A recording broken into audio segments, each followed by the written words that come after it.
Hi students, welcome to the class. In today's video, we will be discussing about the basic properties of magnet. The first property is magnetic dipole moment. Let Qm be the pole strength of a bar magnet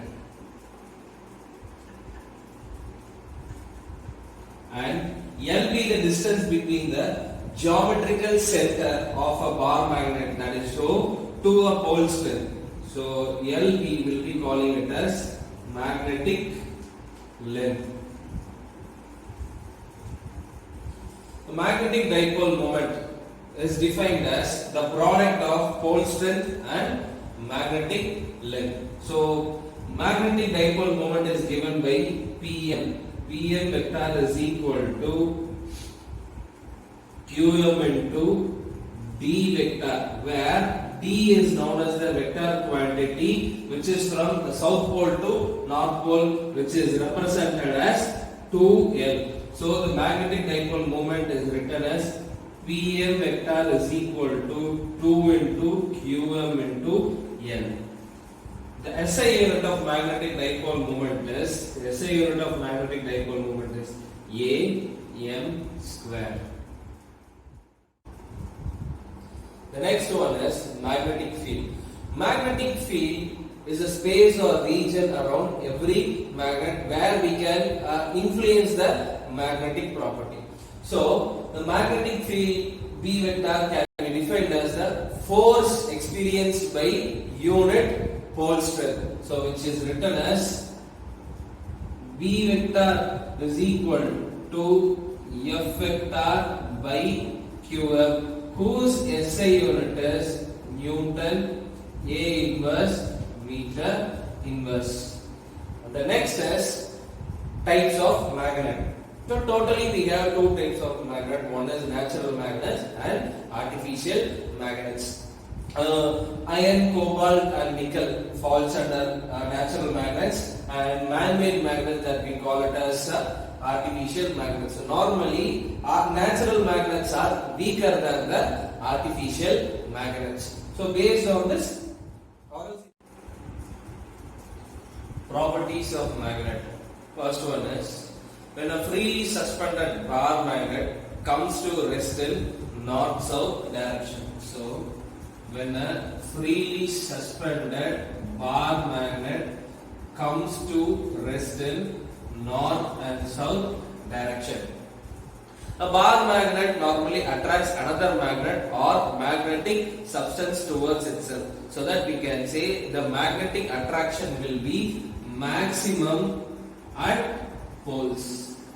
The magnetic attraction will be maximum at poles. When a bar magnet is broken into two pieces, each piece acts as a magnet. So when a bar magnet or magnet is broken into two pieces, each piece acts as a magnet, having their ends as to be their poles. The fourth property is that when a bar magnet has two magnetic poles, they will be equal in strength, so that we can say the north and the south, that is both the pole strength will be equal. The fifth is the distance between the length of the bar magnet is known as geometrical length. Length of bar magnet is known as geometrical length, and the length between the two poles, the length between two poles is known as magnetic length. So the ratio of magnetic length by geometric length is given by 5 by 6, which is equal to 0.8333. Magnetic field lines. Magnetic field lines are continuous closed curves. For example, consider a magnet poles as north and south. So we can draw the magnetic field lines to be continuous closed curves. The direction of the magnetic field lines is from the north to south, when it is outside the magnet, and from south to north when it is inside the magnet. According to the first, the magnetic field lines are continuous closed curves. The direction are from the north to south when outside the magnet, and from south to north inside the magnet. The second one is the magnetic field lines never intersect one another. If you look at the diagram, we can see that the magnetic field lines, they are not intersecting with one another.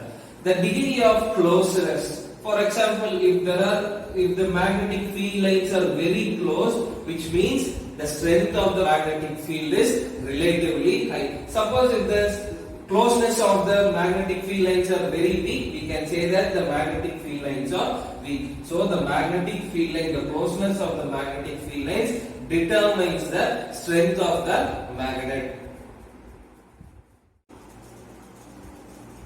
Number of field lines crossing per unit area is known as magnetic flux, and magnetic flux is denoted by pi b. Magnetic flux is equal to B vector into A vector, which can be written as magnetic flux is equal to BA cos theta. Let us discuss two special cases in this.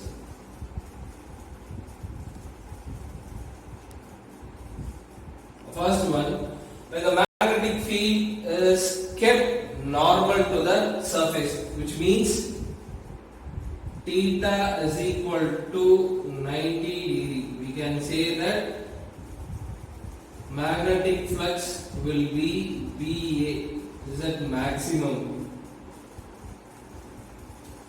and when it is kept parallel, when theta is equal to 0 degree, the magnetic flux will be 0.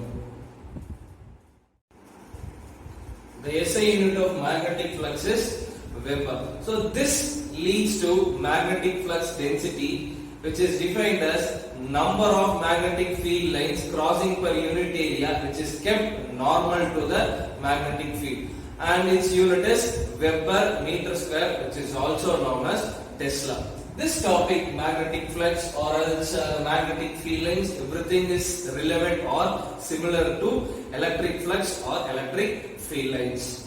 In next video, we will be seeing about Coulomb's inverse square law. Thank you.